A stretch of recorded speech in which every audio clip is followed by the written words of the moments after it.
J'ai fait des séjours à tous les étés entre 7 ans et 15 ans. À 13 ans, j'ai même rencontré au camp de la Salle celui qui est encore aujourd'hui mon meilleur ami.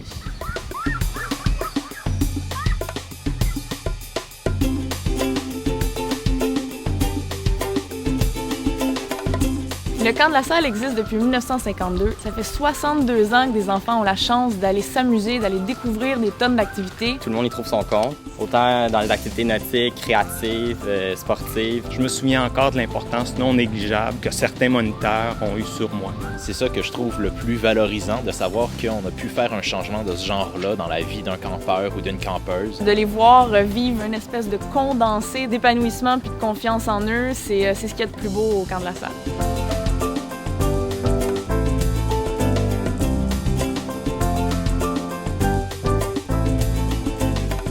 En 79, j'étais trop vieux pour être campeur.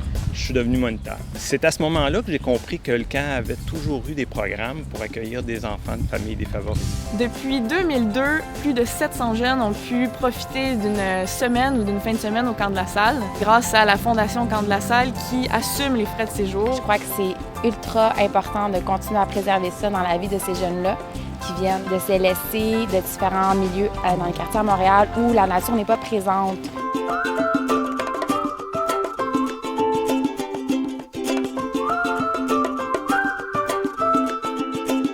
Le camp de la Salle a été super important dans une période de ma vie où je me cherchais beaucoup. Ça m'a permis d'apprendre à travailler en équipe. Je sais tirer à l'arc, je sais piloter un voilier. Je me suis juste découvert plein de temps, j'ai appris à me faire confiance et je suis devenue quelqu'un. On découvre en fait qui on est puisqu'on doit être autonome. On n'est pas nécessairement avec nos parents, alors on n'a pas le choix de découvrir qui on est. Le camp de la Salle a participé à faire de moi l'homme que je suis aujourd'hui.